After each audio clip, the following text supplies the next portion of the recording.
town of Tooseng, the changing weather patterns and unpredictable rainfall have led to failed crops and a lack of confidence in farming. Dependent on social grants, community members are struggling to support their families. The heavy rain, we got the heavy rain in May this year, instead of right now, December as such. So they lose hope right now. What are we going to do? They cannot just plow, whereas they see right now they are going to lose. They won't get anything. The people are laying hungry as such. The Sedikong Salurato Drop-In Centre, however, is an inspiration, providing meals and after-school care to over 320 school children. Run by Mavis Matabata, the centre feeds the children from a successful vegetable garden on the property. But there is more to the centre's success than just this. The centre grows moringa, the nutritional benefits of which are making a huge difference to the children and the community at large. The children are coming early in the morning before they go to school. They have their breakfast, then they go to school. Then after school they come, the ladies prepare the meals for them, and then they come and eat after school. Previously, I didn't know anything about moringa. I knew about moringa in 2005, December, after a friend of mine got the seeds from me. What I saw over the internet was wow. I couldn't believe what I saw.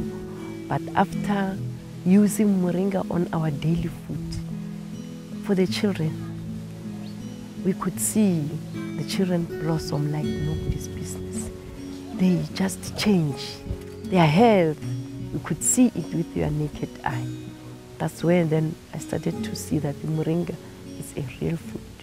The people in this area, most of them, they depend on social, on child grant. So after doing the house-to-house visits, we tend to find out that some of them go to bed without food. If you give it to the children who are so malnourished, like our children before we used moringa, within 7 days you will see a miracle. Because they could not afford to buy the carrots, but when they've got moringa, they put their moringa in their soups. At least the vitamin C, which they get from oranges, they get it. The calcium from milk, get it from moringa. The potassium from spinach, they get it from moringa. And all those nutrients which are needed by the body. Firstly, most of the kids here are staying with their grannies. And therefore, automatically, the question of food would be a very critical one. You would then sometimes see some of them developing some sores and so on. And some you could actually see in the face that they haven't eaten enough.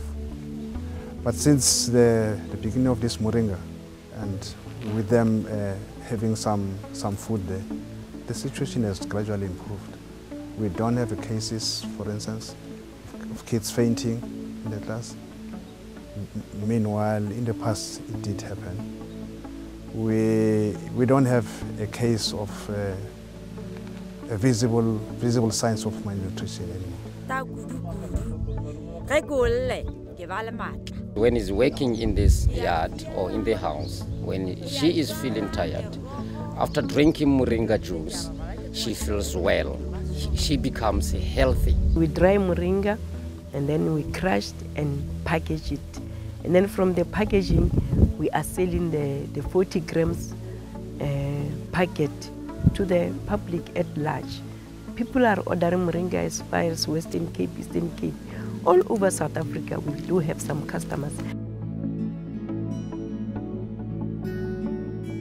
The money that we're getting from selling those, we are putting it back to the project by buying food for the children and also addressing to our daily need. And also we're getting a little stipend from there. We are not saying we are making enough. But I think from October this year we will be expanding because we are planning 10 hectares. We've been preaching the gospel throughout that. We want to see every part of South Africa using moringa, more especially the poorest communities out there. We wish that we could have the leverage to take this project to the other provinces. We want to replicate this similar model to the other 8 provinces of South Africa so that people can take care of their health. It's very much important for the communities, for the poorest communities, to take care of their health.